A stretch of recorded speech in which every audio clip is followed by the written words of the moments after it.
responsibly na pumakunan ang magtubag. Therefore, strengthen the hands which hang down and the feeble knees. Verse 13, come on. And make straight paths for your feet, lest the things when you turn out of the way, your leg is rather be killed. Pursue peace with all people and holiness, without which no one will see the Lord. Verse 15. Making diligently lest any man fail of the grace of God, lest any root of bitterness springing up trouble you, and thereby may be kept behind. Lest there be any fornicator or profane person like Esau, who for one morsel of food sold his birthright. Verse 17. For you know how that afterward, when he had indeed of the blessing, he was rejected, for he found no place of repentance, though he sought it carefully with tears. Manalangin sa puno. Let's pray. Gracious, loving Heavenly Father, we thank you for your precious and powerful word, life-giving, life-transforming. Hindi mao ang suga sa among kinabuhi na maghatag og kahayag sa among dalanon, sa among paglawig, sa among pagkinabuhi, diining manghitngit na kalibutan. We pray, Father God, na ikaw ang makiksulti ka na mo. Gamitan ang kubos sa lagay. Walang Espiritu maghatag ka na mo sa kaalam. For this we pray in Jesus' name. Everyone said, Amen. Palitan mo sa pagkito. Ang mensahe nato karon buntag ni Roman, renewing spiritual energy. Ang bago sa ato ang espirituhanong na puso.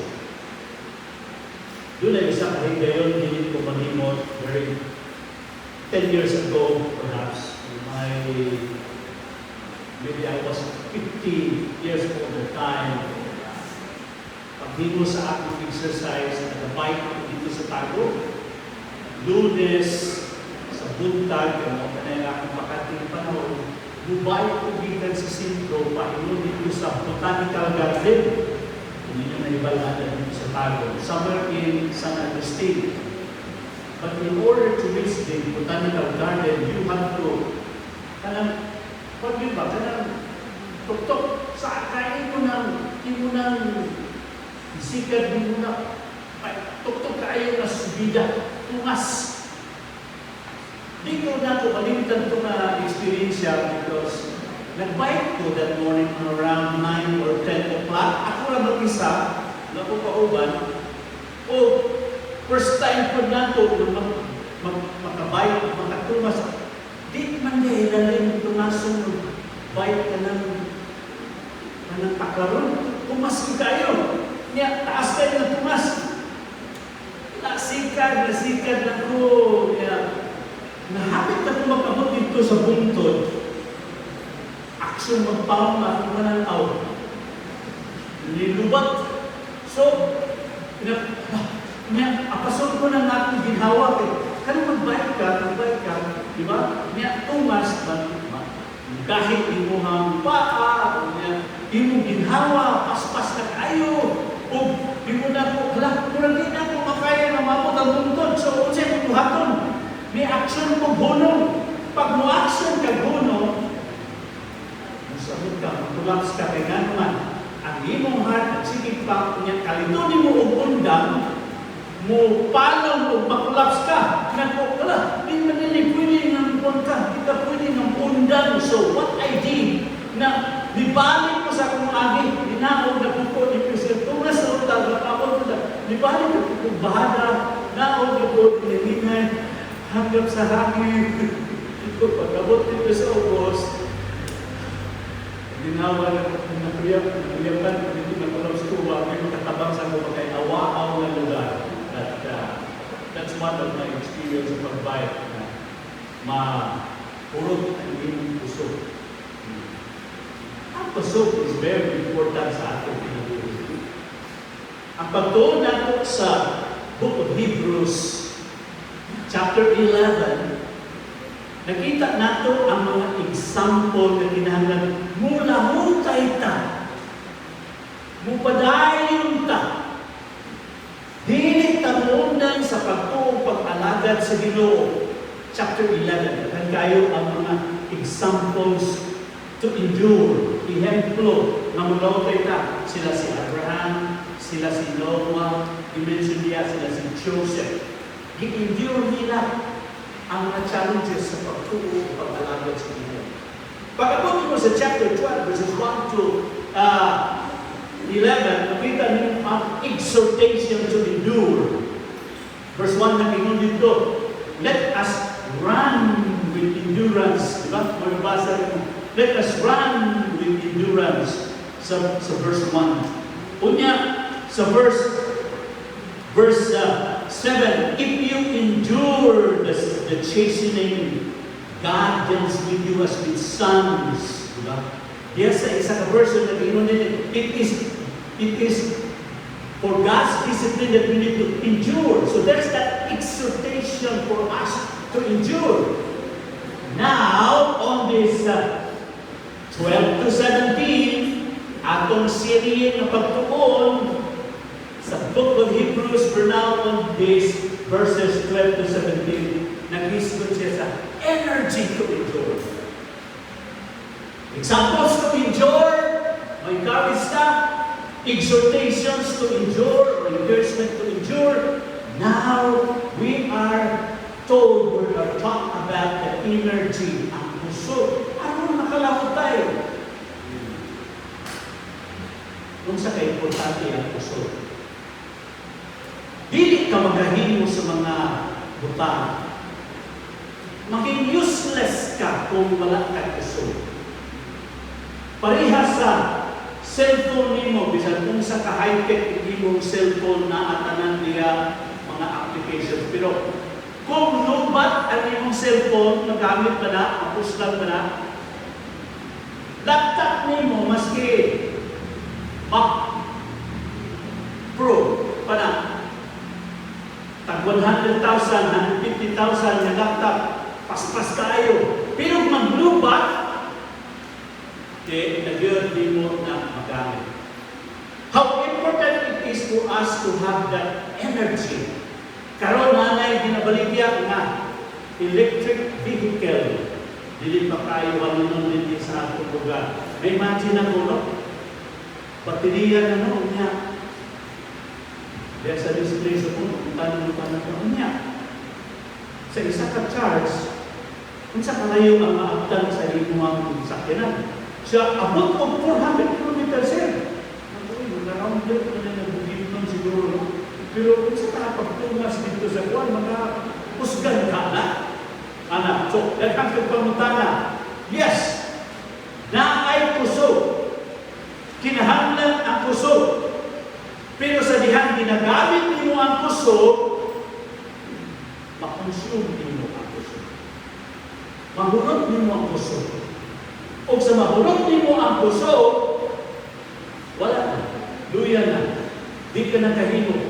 And what you need to do is renew, recharge. At ito na po ka sa sakit, sa kwente, na mapacharge na po ka. Mga igsoon, atong pagkinabuhi pareha sa battery. Nasa diha nagapangalakad ka sa Ginoo, nagahimo ta sa buhaton niya, uy, malubat man po ta. Di ka kapadayon kung di ka maka-recharge. Di ka maka-renew. I was preparing my message this week. Naon sa man nga pag-abot ka kabili, kakahapon ka kabili, naluya ko kay naon. Na ang luto akong yan. Yang murang na pinipin ko, murang nakakaon ko, ang balik ko nisis, kinaligay sa akin. Gusto lang ka na, hindi na magluto ba, sinamaw ka dito sa night market, usahay siguro ka siguro sa food handling. Nakakaon ko, kung nagpadaot sa kumbiyan, Huwibis pa po sa gabi. Biyernes, naglaki na ginapulihan. Kagahapon, ako nang gingan si Pastor Randy, si Pastor Randy, ikaw mo na eh. Prepare ka sa Lord Supper. Ay, ramuyang ko karon. Ramuyang ko. Ramuyang ko karon. Nanglain ng tiyan. Sige ka balik-balik siya. Ramuyang ko. But makaya na ko eh. Kay bulungan this morning around 7 o'clock. Luya kayo ng ganyan pagmatapos. 7 o'clock. Mga po na laksik. Si Mrs. Okay ka? Oo, okay na. Hindi na siguro di magwali karon. By God's grace, is able to stand before you this morning. Kinahanglan ng gusto. My God. So, ang kinauyukan sa mensahe nato karong mabuntag from this text is that every believer not only has to endure the race, but also to renew his energy in order to finish the race. Kailan na mahutay ka, dining lumba, kaya natin pag-alagad sa Ginoo sama sa lumba, naakita sa lumba, kundi sa diyan mahurot na natong puso, kung magluyan kita, renew kita, alam makatapos sila kaluyan na. Tungkol kay ginaluto sila sa ilang pagtuo niya ng Jesus Christ. They become weary plus mga challenges sa pagkinabuhi o murag mubalik na po sila dito sa ilang pagtuo na iya sa Judaism, so sa busay o biya sila sa pagtuo ni Jesus Christ.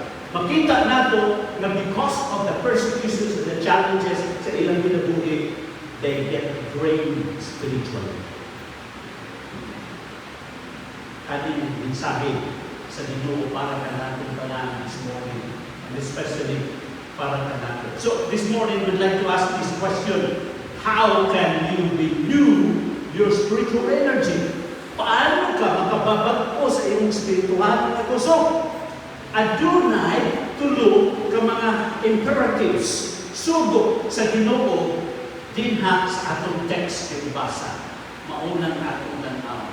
How can you renew your spiritual energy? Number one, mga Kristohanon, you need to strengthen your spiritual passion. Kinahanglan strengthen mo, ilikon mo ang espirituhan mo ng kainidon sa pagtuo pag-alagad sa Ginoo. Niya verse 12. Let's read the verse all together. Ready, begin. Therefore, strengthen the hands which hang down and the feeble knees. Na word yan na strengthen, busa. A word that therefore brings you back sa hinasulti sa writer sa chapter 12, earlier verses from 1 to 11. Kung iyang hinasulti dito na dunay disiplina ang Ginoo sa atong kinabuhi. Dunay mga pag-antos which makes you na makapaluya sa imo pagkinabuhi.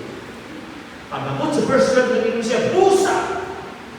Buhaton ninyo ang word na is strengthen the hands which hang down and the feeble knees. Kanang word na strengthen mga igsuon, mga English teachers yun na adiri ang is in the aorist imperative active.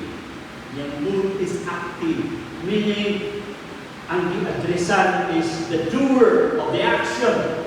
Aorist imperative active. Buti pasabot na you have to do it now, do not delay, do it immediately and completely. Mauna ang buti pasabot niya sa word na strengthen. Kinahanglan mo hatong dayon ni mo na. Hindi mo na tugayon. So meaning the word na strengthen is to give new strength, paghatag og bag-o nga kusog. To reinvigorate. Ang buti pasabot ng Kristiyano that in Christian life, ang Christian life is likened to a marathon race. It's not like a 100-meter dash. Labuhin yung kakusog. Pag-abot sa unahan, undan na. Kundi, ang Kristiyano pag pinabuhi, sama sa marathon ng taas, lifelong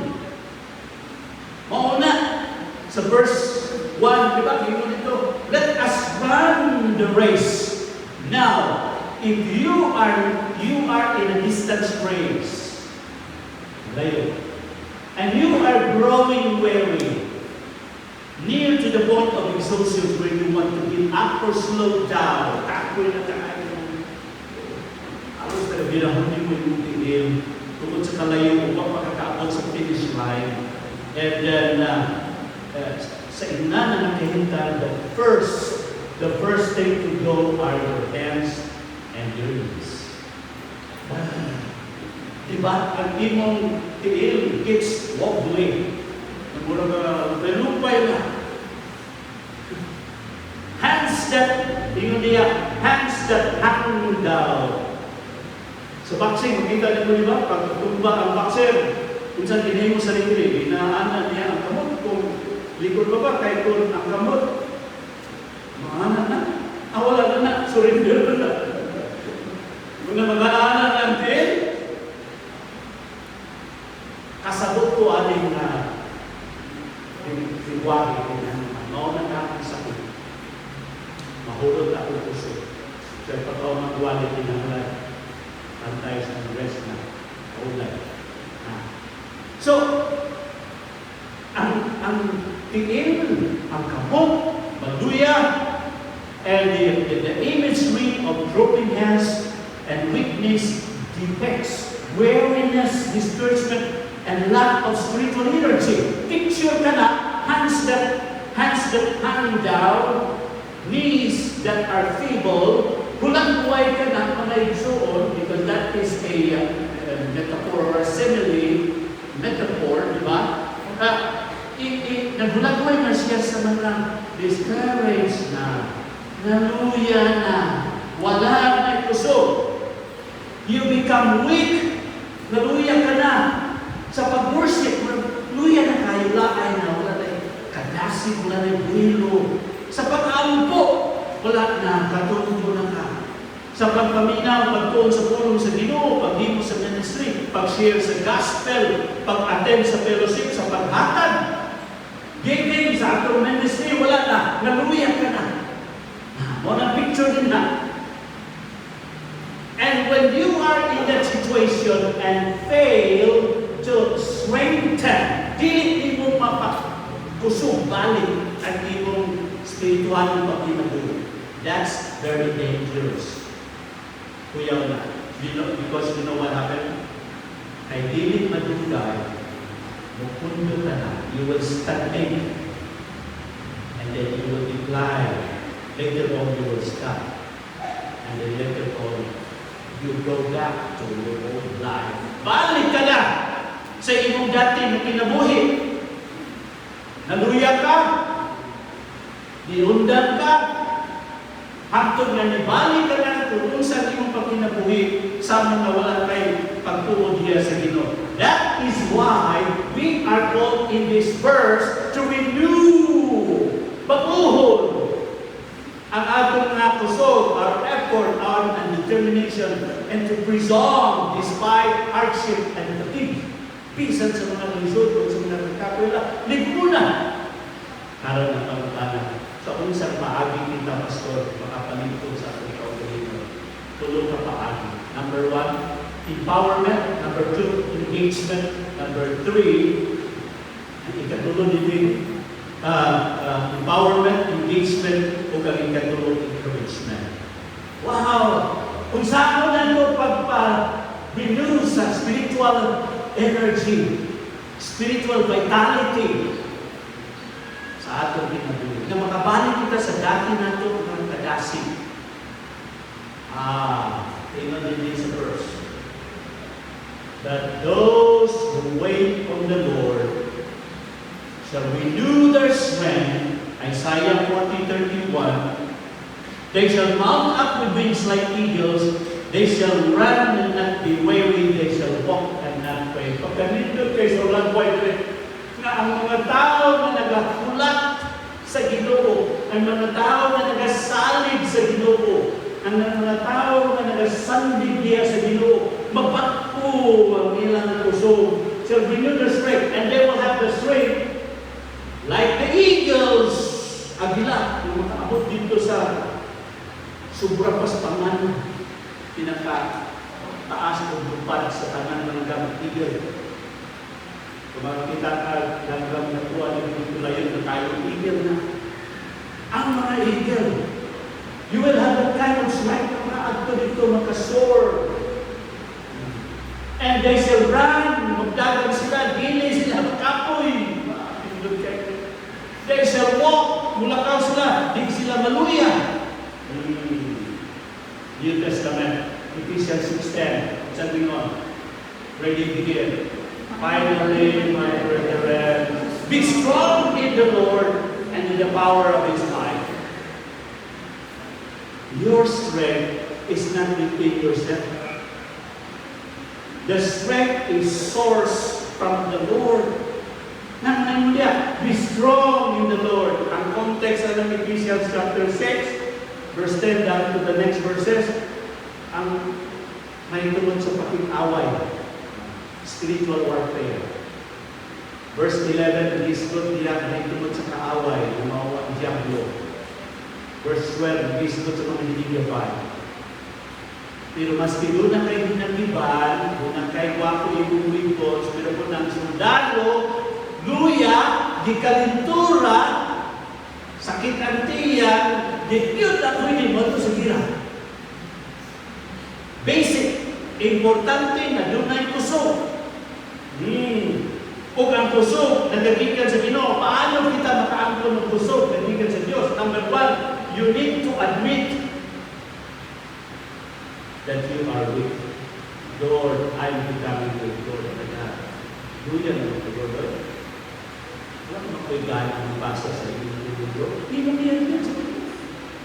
Number two, you ask for God's strength. Pag ayoko mo sa Ginoo kusog, Lord, tagayin ko kusog. Sa imo lang bibigan ka na ko kusog. And number three, you need to apply that strength by serving. I-apply niyo mo ganito. Tagaan ka sa Ginoo kusog para sa unsa man ang kusog.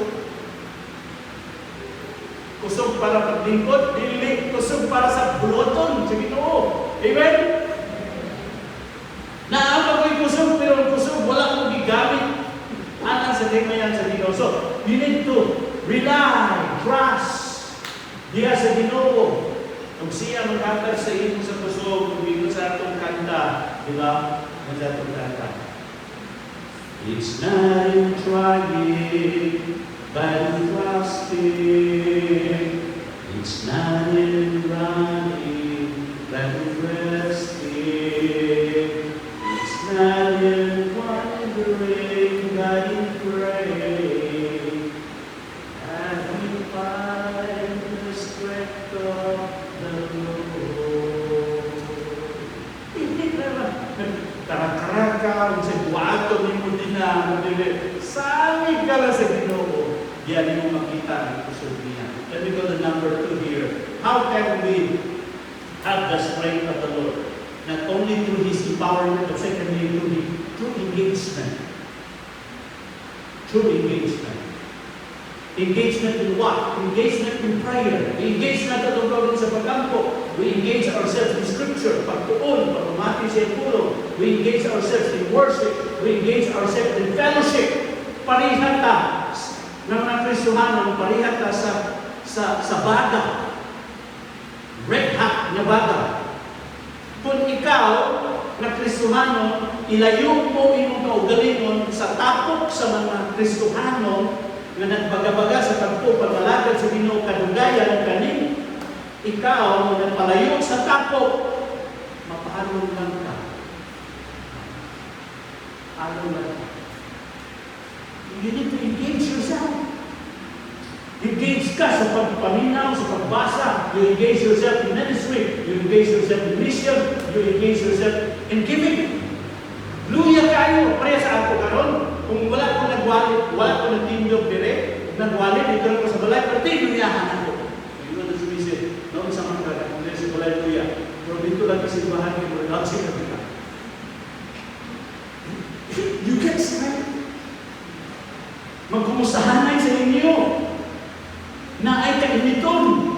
Pero kung hindi ka mag-engage, madayungan ka sa kaluya. Hindi mo nga isa dito. Let's go to number 3. Not only engagement, but also encouragement na makakuha ka kusog biya sa ato ang spiritual ng pagkinabuhi. Sa Pinoon sa Hebrews chapter 10, verse 25. Let's read all together. Ready, begin. And let us not neglect our meeting together as some people do, but encourage one another, especially now that the day of His return is drawing near. Hapit na mubalik ang Ginoo, dili na ka lang sa pagwelbiya. Tanawa ang mga paghitabok sa kalibutan karon. Di na masaktan. Tanawa ang mga balita.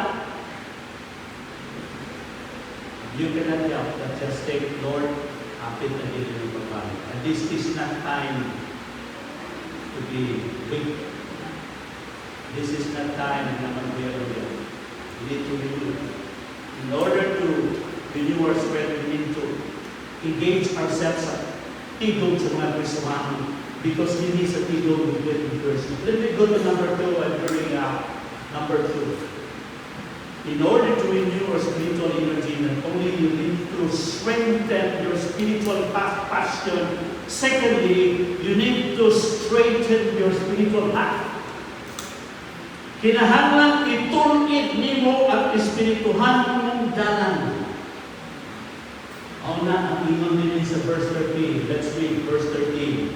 All together, ready, begin. And make straight paths for your feet, so that what is lame will not be dislocated, but rather be healed. Make straight path. Pag himo ka og tulid nga dalan, ang word din na make straight path, mga Kristohano, kaniya mo na ito sa mga English grammarian, ang strengthen is aorist, imperative active. Ang make straight path is present imperative active. Imperative doon ka sa sugo. Active ang gisultihan o imuhin mo sa sugo. Pero present siya. Ang buong ipasabot na it is a command to do continuously, repetitively, or habitually. Usa ka butana, usa ka subok, buhaton nimo dili sa isa ka gayon kundi kanunay, repeatedly, continuously. Ug ang word na make straight mga Kristiyano means to go and stay in the right direction and constantly straightforward, not turning to the left or to the right. Diba? Ito mga magdalagan. Ginagawa ng mistake na dito yung lane. Di ka niya mahawa sa yung lane. Kaya kung mahawa ka, umanin ka din sa pikas lane, disqualified ka. Black din mo ang nagsunod na radyo din sa imo. So ino din na, you make straight paths to you din mo yung dalan. Naging bulan na ka-experience ako sa pag-drive, hindi na ako malintan. Di na po ako sa traffic enforcer somewhere in Wuhan, kaya sa Pagpada, sa may Orange Grove Hotel. Di kayo ko sa Davao City, paulit na ko dire sa Panangutangkong. Kung sa pag-approach na ko sa may kurbada, palibot na ko patuko, dinhin ko nag-meet niya sa tunga, kung niya pag-abot dito sa kurbada, paliko man na niya, kung pa-street dito pa yung sa buhangin, Gaisano, kini pa yung nandun sa Tago, kini pa yung sa Maa, dili ko sa tunga, center lane. Kung yung kahibag ko na maski red light, basta niya ka sa right, pwede kang kaliko. So akong gihimo, maniyan ako dili, doon na sa may liko. Bakanti man dili, kaya wala may sakyan na dili, ni sulod ko dili, kaya anong liko na ko dili. So, ay, pagkakonsol na, iparat ko. Si Mrs. basta madakpan ang ganyan ko ating mo. Kung siya, hindi na ko na siya nito. O sir, check by blessing, sir. Sir, change yung violation ka, sir. Kaya dapat, kung ulikot maging kadiri, sir, dito pag sa layadaan, nagpasta mo kadiri sa lane na sa outer lane, yan ka na. Nakadito mo sa inner lane. Nga pagkabot ito sa kuwan, liko, may kalit magkukana. So, change lane violation. Nako, sir, hindi rin maginako ni sir, magdapan ko sir. Dapat ko ano. Huwag man dito sa tagong sir. Tagatagong sir, huwag man. Dapat dito sa among sa sisig. Pwede na kong yun. Sulat na siya. Ako po siguro, sir, pinilo ko man ako sir. Tagatagong ko sir, huwag may dapat dito sa sisig by the sir. Hamlo ako sir. Pasaylo ko lang sir. Pero sige siya sulat. Patay ito yung bayan. Hindi na siya sulat sa ticket. Kapag hamang sulat sa ticket, yun siya. Ana siya. At diana niya sa akong kubos. Paano niya sir ka na? Pirman niya sir. Tikati mo sir. Tikati mo sir. Kaya yan mo bilang ko din. Kuwan ko siya. Pasay ko na siya. Tikati mo sir. Sir, lama. Pasay ko. But it was changed by violation. Kung saan yun sa Ginoo, sa Deuteronomy 5:22, pinili ingon. Let's read all together, ready to begin. Which states, and you shall be careful to do as the Lord your God has commanded you. You shall not turn aside to the right hand or to the left. Kanina akong sugo sa inyo. Kanina akong sugo sa inyo din sa law, sa Torah. Kaya, ingon sa Ginoo, di ka kumuli ko ha? Di ka kumuli ko sa wala, di ka kumuli ko sa to. Ayaw ka to change lane. So, makita na ko na God's lane for your life, kini, iyang pulong. Mauni ang iyang lane para sa itong kinabuhay. Kung sunod ka nila, kung di ka musiman sa wala sa puo. Proverbs chapter 4, verse 25, 26, and 27. Let your eyes look straight ahead, and your eyelids look right before you. Under the path of your feet, let all your ways be established. Verse 27, let's read all together. Begin. Do not turn to the right or to the left. Remove your foot from evil. Dili ka musiman. Kulong sa ginon nila, ayaw pagsimang. Gikan sa ginon nila, sa pulong sa ginon. Diya, yun. Orang yung sa next page pass. Tuloy. Kaya nga naman. Ang imong pagkinabuhi, mahibad-an din yung agi. Sa pagtungog sa pag-alagad, kung tuliin ba ang imong agi, o nagsigsag ka pa, ay mga marko, kupita din mo ng marking, wala yun siya sa iyang lane. O, kung nang ipasabot din yung make straight paths, ang imong pa, nagkurba-kurba, usahay mo dasig sa Ginoo, usahay mo pagkot, liko-liko, balik na po sa kalibutan, takton, balik na sa duri, wala ka. Nakasunod ng driver sa inyong pag-drive na naasya sa inyong natubangan, kami ng misis, papayon na mo dire. Papayon na kapag simba, pinasliparan na muna.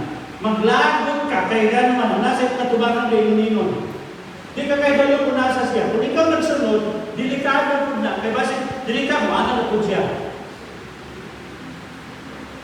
Change lane. Ingat sa Ginoo. Next straight paths. Akong brother-in-law na tuwa sa Canada, Linon, ang mga highway patrol, pag makakita sila sa sakyanan, na nag-drive ang driver na nalampas sa linya, parahon yung gana, parahon yung gana. Dapat sa inyong pag-drive na alagyan ka sa inyong linya, sa sunod lagib ka sa linya, kaya kung mutunod lang yung inyong ligitan ng linya sa tunga, parahon ka. Pag para sa imo, balakaw ka aning state ba dati, maskintik, alcohol test. Kanya ipasubay man sa imo. Kaya kung di ka kasubay na, bot ipasabot, kainom ka.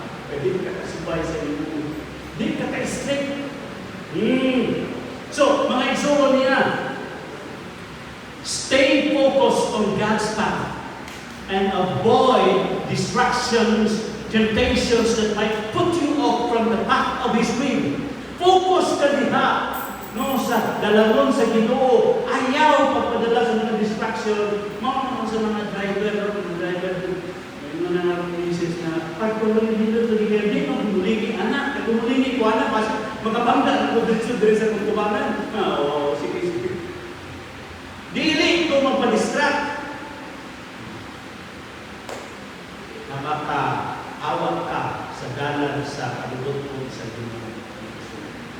So niya, verse 13, saying sa verse 13, make straight paths for your feet, so that what is lame may not be dislocated, but rather be healed. Niya, ang pangunahan na, when you walk constantly straight forward the path of God, you then become a blessing to people around you and not become a stumbling. Kaya hindi man ako sa inyo ang drive ka niya sa inyong atubangan ng isang kasakyanan kung sino nag-inom-inom. Delikado, diba? Kung maoras na sa Kristohan, niya ambak siya, lagat siya, tunabot siya sa kalimutan, pinabuhi sa sala, you do not become a blessing. Let me go to number 3 and hurry back now. Okay, number 3. To renew your spiritual energy, you need to strengthen your spiritual passion.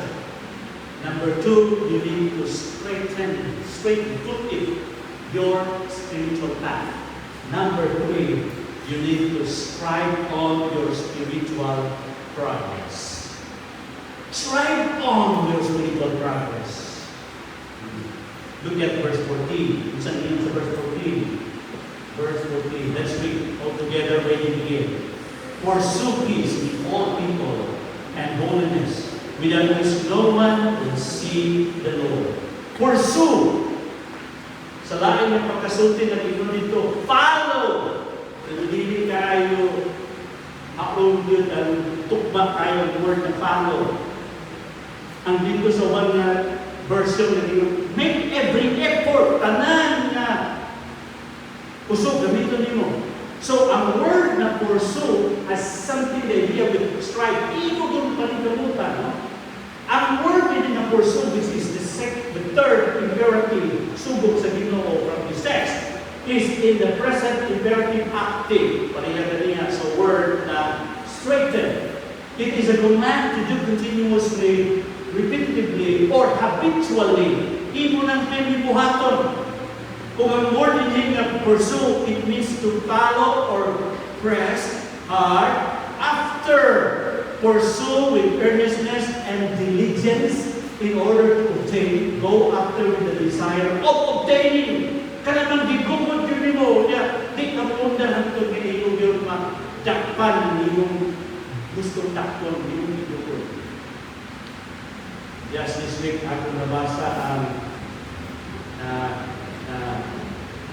kita nato ang short video clip mahitungod sa mga antelope, taybitan antelope, pamilya sa mga deer dito sa Tibet, tawag na ng chiru antelope.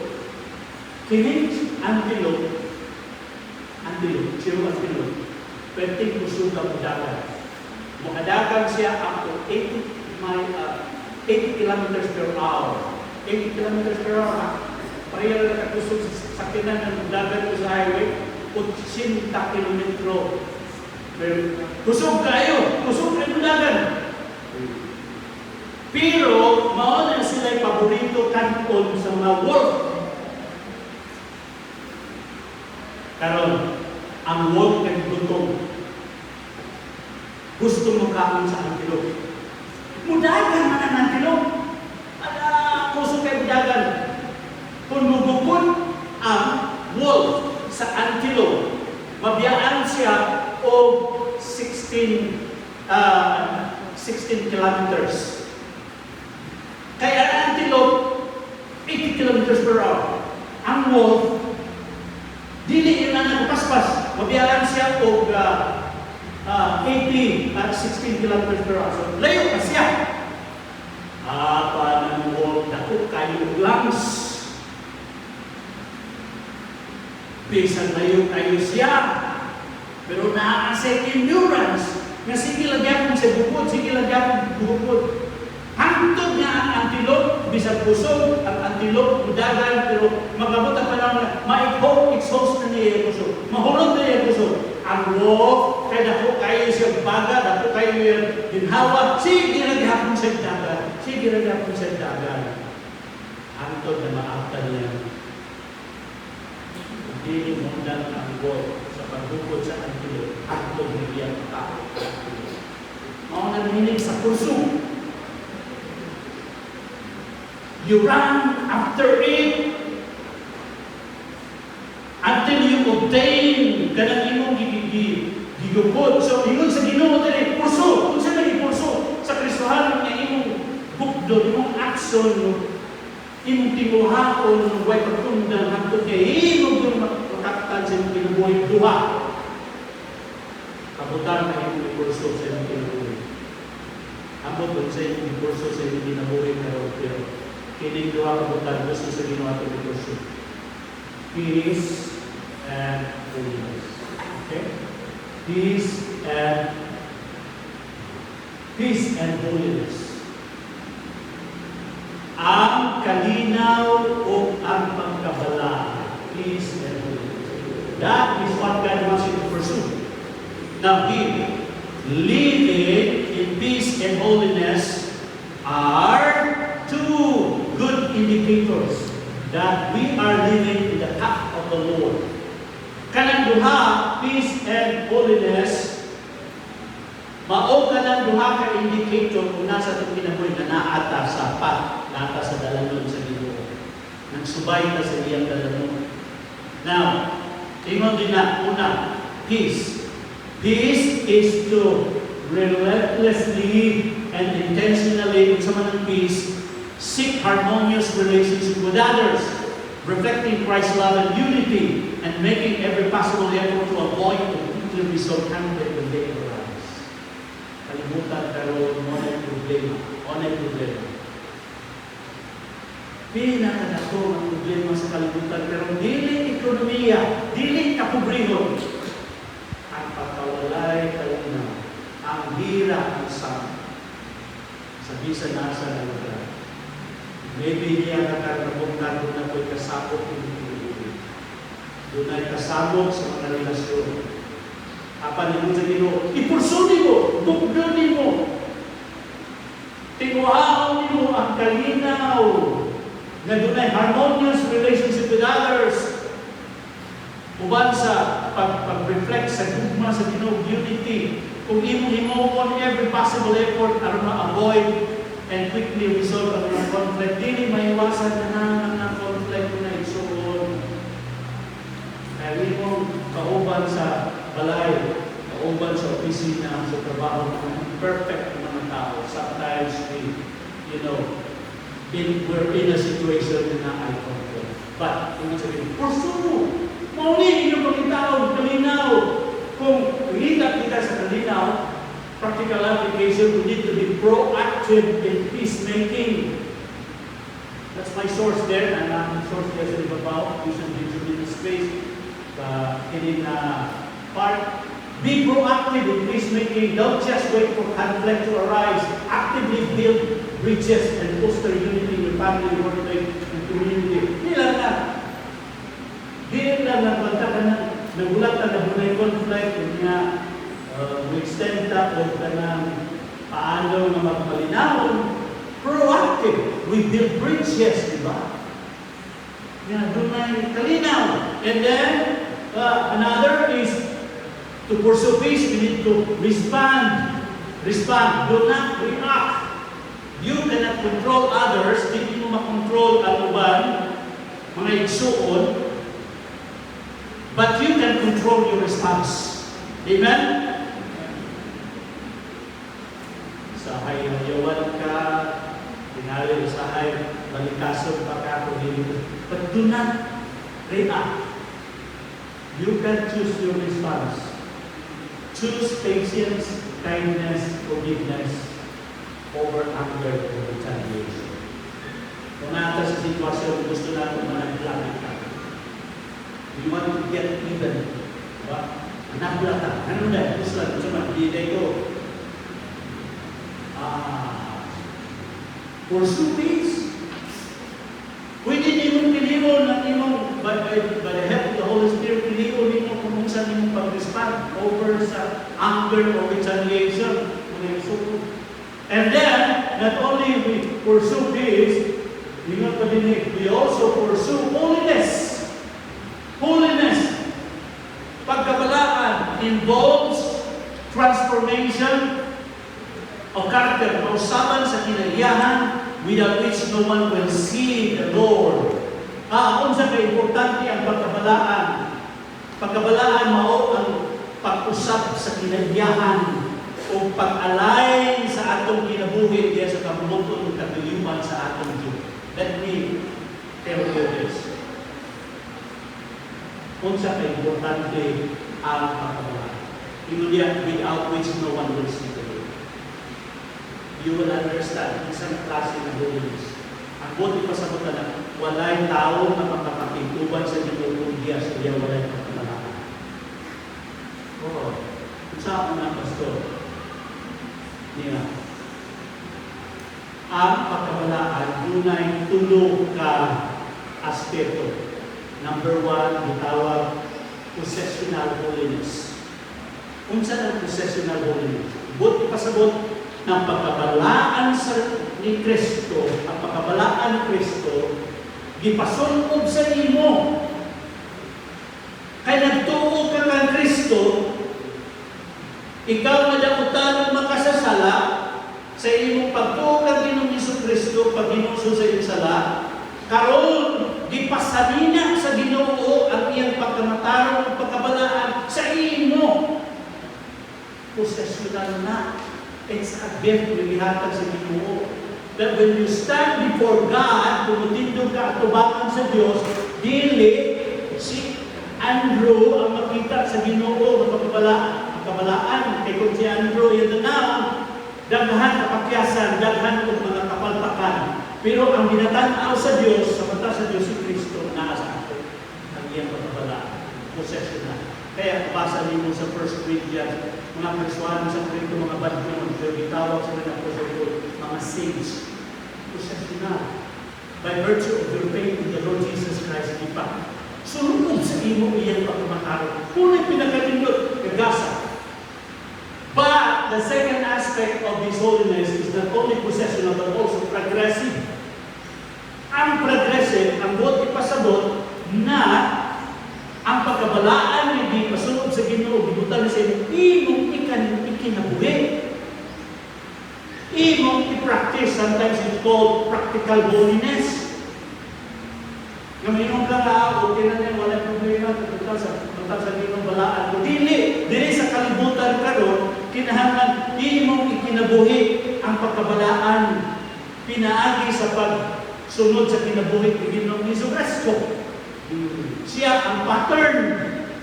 Kung atong sundod ang kinabuhi, kinaiyahan ni Ginoong Jesucristo, di ba? Mahimong kitang balaan siya ito ba? Kung iya kita nisugot. Yan ang aspect sa holiness na Ginoo. Be ye holy because I am holy. He expects you to be so good. But the third aspect of holiness, tinawag na perfect holiness. Nga dili yung ka makasala, hingpit na yun ang iyong pagkabalaan ng pagkamatarong. That will only happen when we will be in heaven. You see? Pero ingon din pursue holiness. Which aspect of holiness here ang ipasabot sa Ginoo? Possessional, progressive, or perfect? Plus, dili ta ma-dismiss kung dili mo maka-understand ng sakto. Kaya naanang hindi at tubag sa iyong sa tubagan. Asa na aspect of holiness ang gi-expect sa Ginoo, isugo sa ato, nag-iinom nila, pursue holiness. Possessional holiness, progressive holiness, perfect holiness. Kinsa nag-iinom nila possessional holiness? Kinsa nag-iinom pastoral pasabot niya perfect holiness?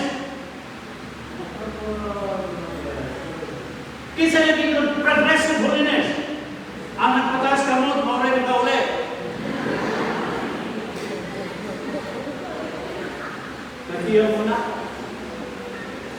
Mauna. Ay, pastor, naman yung perfect holiness. Bulan ang nakuha na. Binubuhay lang sa kongres kalimutan. Hindi. Mauna, hindi mo diyan lang. Imong ikursura. Imong tinguhaon and looking carefully. The next verses, we're now on the last verses and let's read all together again. Looking carefully, lest anyone fall short of the grace of God, lest any root of bitterness springing up cause trouble, and the ways many become defiled. What you're going to see here, ang aking nakita din ni list. L-I-S-T, list, dilista. Kung unsa ang magiging resulta, kung dili nato ipursu ang holiness and peace. Now, yung tanawang yung maayo niya kay lest anyone falls into the grace of God. Lest any root of bitterness bringing up. Ako na explain lest. Look at verse 16, read it again. Lest there be any fornicator or profane person like Esau, who for one person would sow his birthright.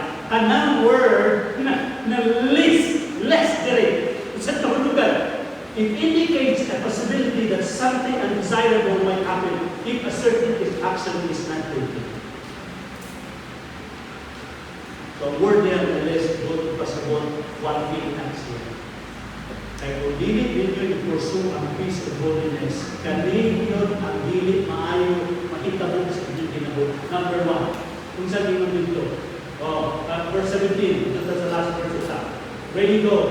For you know that afterward, when he wanted to inherit the blessing, he was rejected, for he found no place for repentance, though he sought it diligently. Ano po yung kayo sa kaintan mo, sa katawang Kristo na nasinisa? But, here is the warning. If we don't pursue peace and holiness, the warning is we might fall short of the grace of God. Makabsan kita sa himaya sa Diyos sa perspective.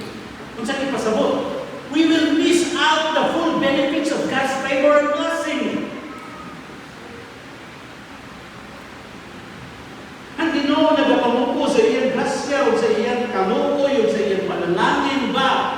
Kung dili nato wakay tinuwa sa pagpurso sa peace and holiness at ginabuhi, ma-miss nato ang mga benefits.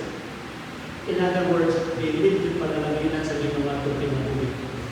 Kung dili nato ang tinuwaon ang pagkabalaan o pagkakalima. Number 2, warning, if we don't pursue holiness and peace, lest dito a root of bitterness springing up, causing a trouble. Root of bitterness. Unsa man ang root of bitterness? A deep-seated resentment or unforgiveness that can poison your spiritual life and potentially infect others. Kanang gamot sa kapaitan. Laong kaayo ng alidot-dot kasuko o pagtumot na di kakapasaylo o makahilo sa iyong espirituhanan ng kinabuhi o maka-infect ka diya sa kaban. Naantay expression ng nagkakondekto. Grabe ang away. Di magkasinagtanay. Dinuntanan. Kanya natay idiomatic expression ng iyong tamnang tagod kang kawayan. Siya pasabutan na tamnang tagagawayan.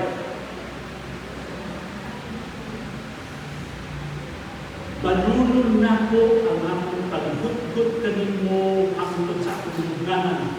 Diba? Bitterness ka. Pero katong tamnang takagkawayan, kaya nga mga igsoon, ang kawayan, maski sulubo ni mo na, maski putlo ni mo na, ang kawayan, kung saan siya, muturong kagihapon, hangtod nga nakapatong yung gamot dito. So kung di mo tinuhapon ang kalinaw sa imong relasyon, harmonious relationship and reconciliation when there is conflict, kung di mo tinuhapon kadugayan, yung tubo, magamutan ka sa kapaitan. Kung ikaw mao'y nag-antos, anak, ikaw mao'y na-poison ng iyong spiritual life na napiktuhan, basta na ba ng bruha niya sa simbahan, di ko musimba ng simbahana. Kaya makita na ko na siya bisan ng iya ng nandong. Di ka nakapadayon sa pagkalagan sa Pilipinas. There's root of bitterness. Dili ka kapasayon mo. Ikatulog, last day. If we don't pursue peace and holiness, we become like Esau. The Esau syndrome. Profane person like Esau. 16:17. Kung saan ang word na profane, it means unconcerned with spiritual things. Kadang-kadang ng Esau, itsuo na sila ni Jacob, anak sila ni Isaac. Si Esau ang magulang. Si Esau, sa isa kang hiling, kay hunter na siya, sa pag-ulit niya sa balay, siya kuha, apoy kayo siya, uhaw kayo siya, butong siya. Karon, laluyan na siya. Dito pagkabot niya sa balay, nanlimbot, ay, nangalinyon, sa sikwalo, it's one, nangalinyon. O, ang bumot sa sudan ng niluto ni Jacob. Wow, kalaling kayo. Kalbilitan kambing o sinigang kambing. Tagong pinapupo ng kambing ko na ay ang nakita dito na kambing ng kambing. Siya, gutom na kayo sa isaw ng magulang. Nihangyo ang magulang sa magulang niya si Jacob. Jacob, kapag ang tawag mo pa, ilupa daw pa rin sa bawat. Ingon si Jacob. Dili taga-tagaan o sabaw o kining sinigang ng kambing ko. Dili mo ibaligya, dili mo ihatag imong pagkakagulang sa ako.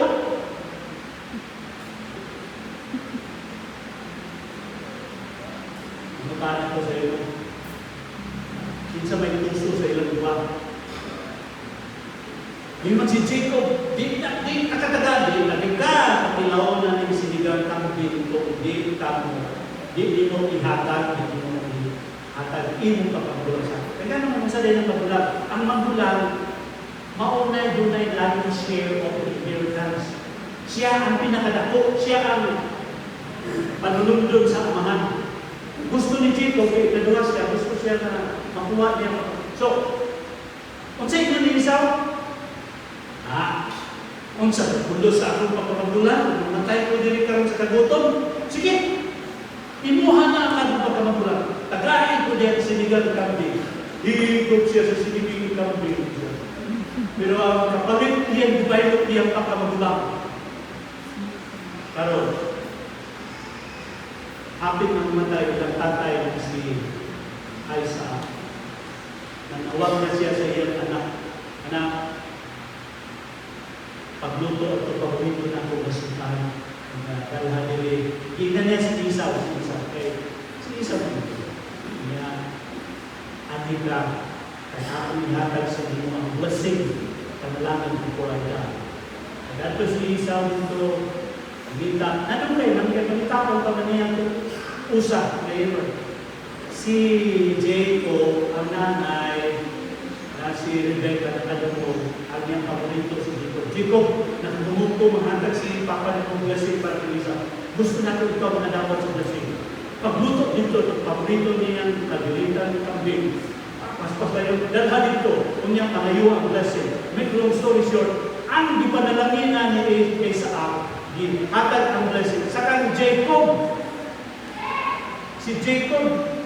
si Esau, ako siya kabantay kay alak naman siya. Nahatag ng panalangin. So, i-bless na si Jacob. Remember, napapamagulang, sold na. Dibaligyan na ng Jacob. Karon, tuwa na ng Jacob.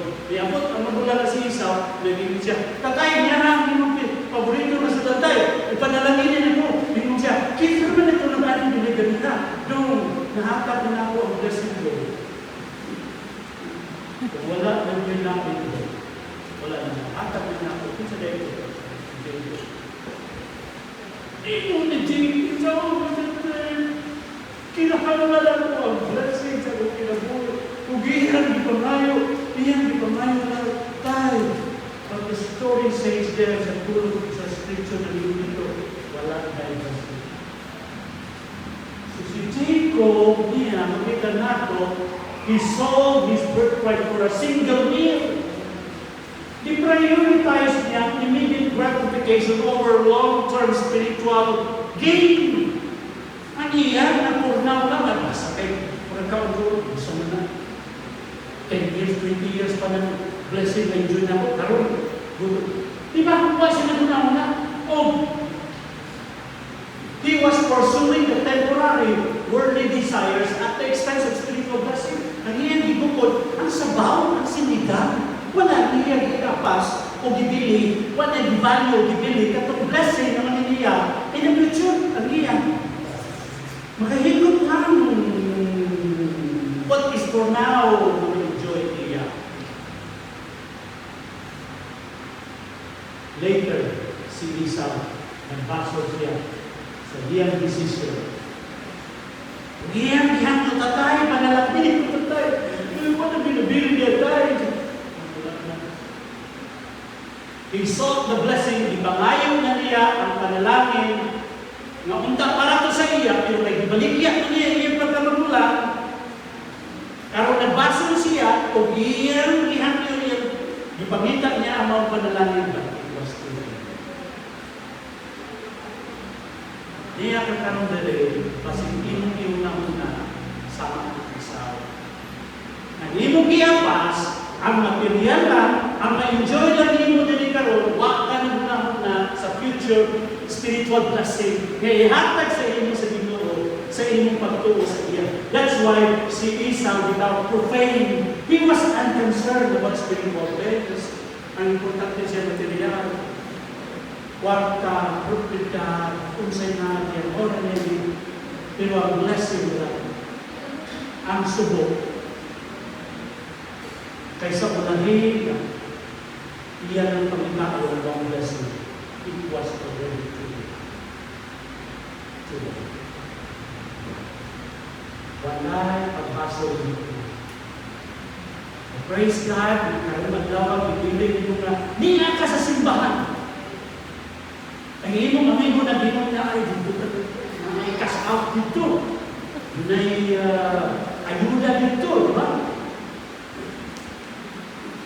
May ayuda, siguro 500. But what is 500 that you will enjoy today and you miss the blessing, the spiritual blessing God wants to give you? Simply because imong pagtanaw, present gratification, ang imo lang pagkatagawad ka.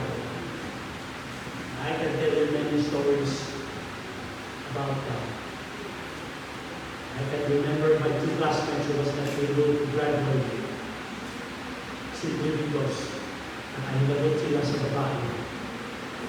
Wala sila graduate sila sa ulahin ng baso siya. Ang akong 5 katuig yung iskulahan sa seminaryo, nawanin lang sa 5 lang minutos na makalimutan. Ganyan natin. Mauna. I hope it will not be too late for you. Kaya in order to pursue holiness, pursue peace in this commandment. Let's end the way. How can you renew your spiritual energy? Number 1, strengthen your spiritual passion. When you become weak, di ka na ganahan, magsimba, laay na, magbasa, mag-ampo, luya na ka. You need to admit yourself before the Lord, nagaluya na ko, Lord. Tagaay ko sa iyo, Lord. Tagaay ko sa iyo, Lord. Gamitan mo gusto sa pag-alaga sa iyo. Then you need to strengthen your spiritual path. Tunira ang iyong danan. Ayaw pag-ambak-ambak. Stay on the lane. God's lane of life. And then you need to strive on spiritual progress. Mauna niyong buklo, mauna niyong palipamutan. Make every effort. maangko ninyo ang kalinaw o ang pagkakita. Magkakatot ka sa pagkakita sa pagkakita. Heavenly Father, Lord, tinaudilin kami ng isang pag-iisa.